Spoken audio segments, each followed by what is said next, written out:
Hi, Dr. Usha.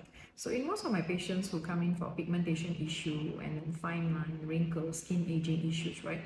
Bila doktor cakap pasal sunscreen, actually most of them use sunscreen, but the problem that I see is that the amount yang diorang guna and then cara diorang guna sunscreen tu macam tak betul. So that brings us to the topic what is sunscreen? Sunscreen ialah satu jenis substance yang protect us against UVA and UVB. So I always tell my patients it's very important for you to have a basic skincare cleanser, kena ada moisturizer and then kena ada sunblock.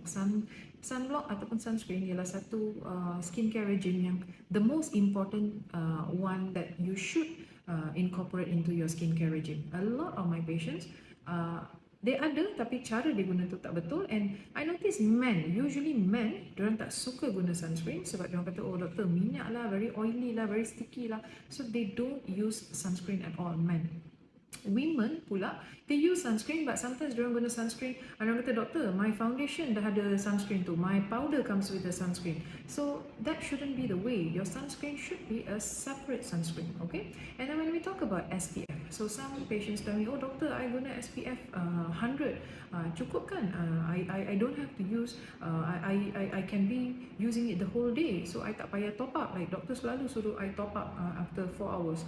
So when we talk about SPF factor ni, it's very important for you to know that contoh bila kita compare SPF 15 dengan SPF 30, dia bukannya bila kita guna SPF 30 tu kita punya protection against sun tu jadi double.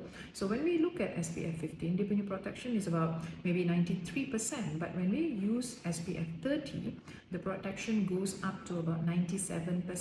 But all this said, your protection will only last you for about 4 hours, after which you still gonna top up the sunblock too. Yeah, so if you're going to be exposed in the sun for more than 4 hours, contoh you're going island hopping and you know you're tanning, so you have to top up the sunscreen. Okay, that's very important. And then the amount yang kita guna sunscreen tu. So I always tell my patient 2 finger breath. Bila kita letak sunscreen tu, put on your 2 finger breath. And then you apply that for your face. So bila apply for face, jangan lupa telinga. So bila kita tengok skin texture, muka macam very nice, and then you can see pigmentation, you can see fine lines starting in their ears. Kalau macam doktor tak apa, my hair is protecting. Some of them, they always put the hair behind. So never forget your ear. And then second thing, never forget your neck, because neck will start showing your age. So bila pakai sunscreen, again you have to put 2 finger breath, and then you have to apply all over your neck. So protect your face, ears, neck, kalau boleh your palm and any other exposed area. Okay, so very important the amount yang kita guna, and then frequency. You have to top up, most of the time you have to top up the sunscreen after about 4 hours if you are exposed to very panas condition lah, macam cakap kalau pergi island hopping sana. Okay, so protection against UVA and UVB is given by using a broad spectrum. So bila beli sunscreen tu, look for broad spectrum. Broad spectrum will protect you against UVA and UVB. UVA will cause skin aging, UVB will cause burn and pigmentation. So bila beli sunscreen, look for broad spectrum. And then for Asian skin, macam skin type 1, 2, 3, like a bit fairer Chinese, and then Indian about 4, 5, 6, yeah? SPF 30 should be adequate for all these skin types, okay? And reapplying the sunscreen after about 4 hours is very important. Another thing doktor nak cakap, start applying sunscreen early, especially in your children. It's pretty safe to apply sunscreen after 6 months of age. So there are some clinical studies that shows that kids yang burn a lot sampai dia naik blister and all those things when they are small, there's a higher risk of them developing skin cancer when they are older. Yeah, so to prevent that, start your sunscreen early, okay? So SPF 30 cukup, beli yang broad spectrum. Yeah, another most important thing doktor lupa nak cakap. There is 2 types of sunscreen. One is the physical filter, and another one is the chemical filter.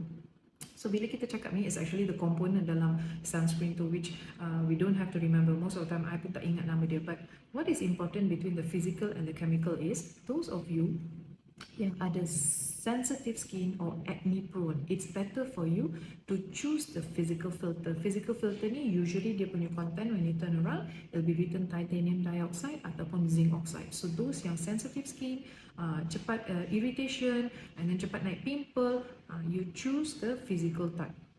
The chemical type is usually for those patients yang tak ada skin issues, they can go for the chemical type of sunscreen. Okay, so I hope this helps. Please use your sunscreen, especially men out there, banyak yang datang jumpa doktor. Skin aging happens faster in men sebab you all tak guna sunscreen. So add on sunscreen to your skin regime and then you will start seeing your pigmentation improve, your fine line improves on its own. Yeah, but remember, just because pakai sunscreen that doesn't protect you fully, you still have to do the additional thing. Always go to the shade and then try not to go very near to the glasses and then see water. Macam kalau dekat swimming pool tu, even though you're not exposed to sun, the reflection can still burn you. So take care of additional sun protection things. Okay, payung kalau boleh, and try to share this with your friends and family. Thank you.